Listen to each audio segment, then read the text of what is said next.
Chapter 2 में हमने सुना था सूरदास अपने बेटे के लिए दूध का इंतज़ाम करने जाता है। अब हम भाग 2 में देखेंगे क्या होता है। बजरंगी, ले जाओ, दूध का कौन हकाल है, अभी दूहा है। घिसू की माँ, एक कुलिया दूध दे दो सूरे को। जमुनी, जरा बैठ जाओ, सूरे हाथ खाली हो तो दूँ।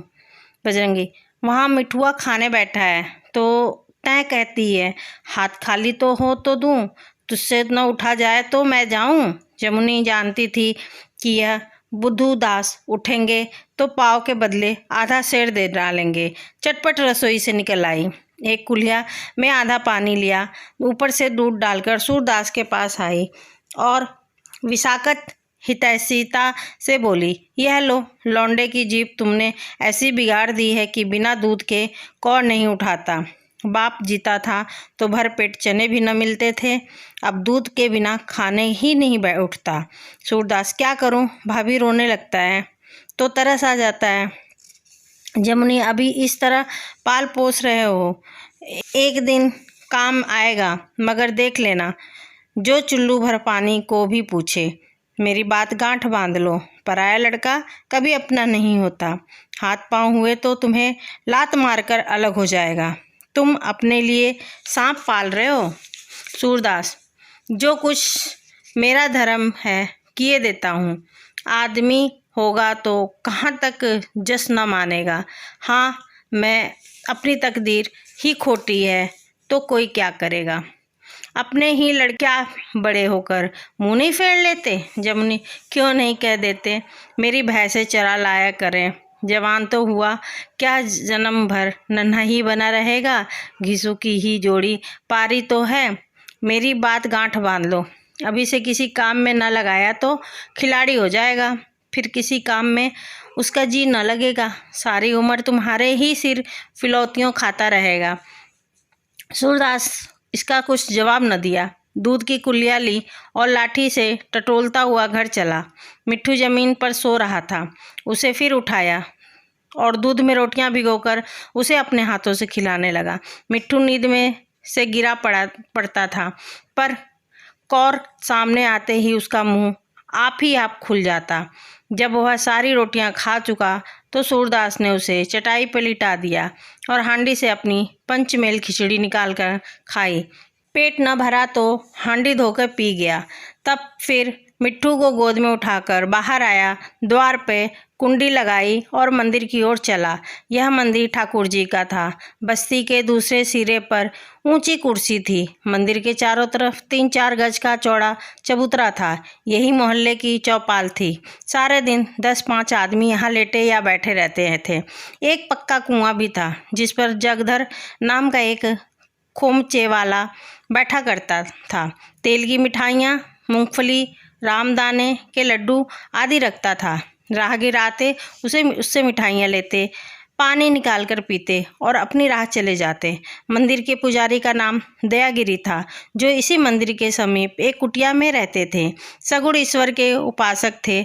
भजन कीर्तन को मुक्त का मार्ग समझते थे और निर्वाण को ढोंग समझते थे। शहर के पुराने रईस कुंवर भरत सिंह के यहाँ मासिक वृत्ति बंधी हुई थी, इसी से ठाकुर जी का भोग लगता था। बस्ती से भी कुछ न कुछ मिल ही जाता था। निष्पक्ष आदमी था, लोभ छू भी नहीं पक गया था। संतोष और धीरज का पुतला था। सारे दिन भगवत भजन में मग्न रहता था। मंदिर में एक छोटी सी संगत थी।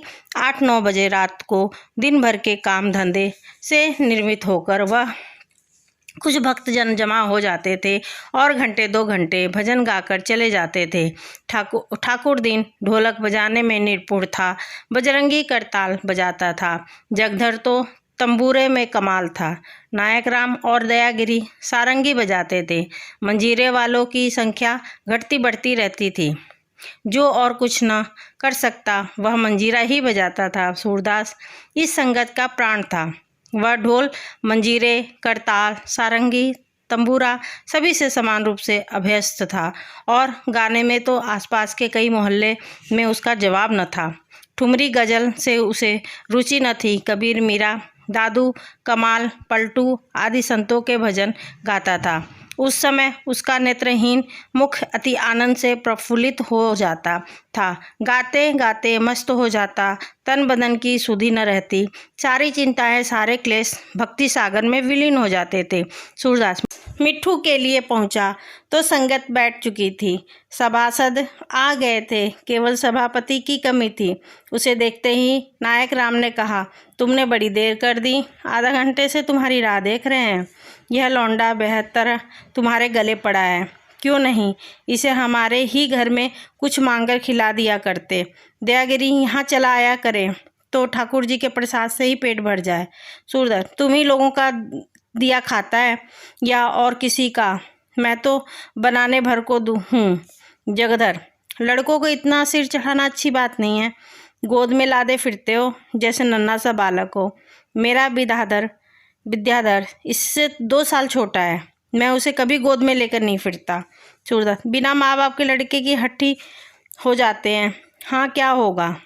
दयागिरी पहले रामायण की एक चौपाई हो जाए।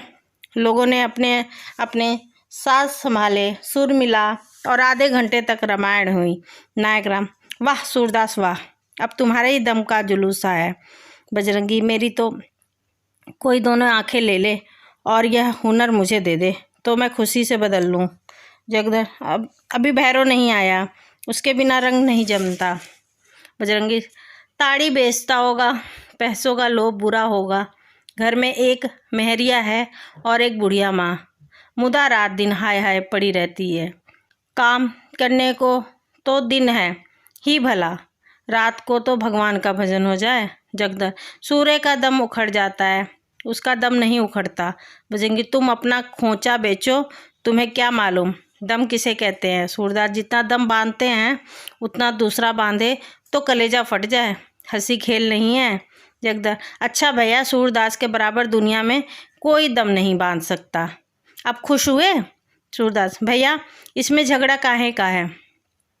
मैं कब कहता हूँ कि तुम्हें गाना आता है? तुम लोग का हुक्म पाकर जैसा भला बुरा बनता है सुना देता हूँ। इतने में भैरव भी आकर बैठ गया। बजरंगी ने व्यंग करके कहा, क्या अब कोई ताड़ी पीने वाला नहीं था? इतनी जल्दी क्यों दुकान बढ़ा दी? ठाकुर दिन मालूम नहीं हाथ पैरों की भी धोए हैं या वहाँ से सीधे ठाकुर जी के मंदिर चले आए। अब सफाई तो कहीं रह ही नहीं गई। भैरव क्या मेरी देह में ताड़ी पुती हुई है? ठाकुर दिन भगवान के दरबार में इस तरह ना आना चाहिए, जात चाहे ऊंची हो या नीची, पर सफाई जरूरी है। भैरव तुम यहाँ नित्य नहा कर आते हो। ठाकुर दिन पान बेचता हो, कोई नीचा काम नहीं करता। भैरव जैसे पान वैसे ताड़ी, पान बेचता हुआ ऊंचा काम नहीं है।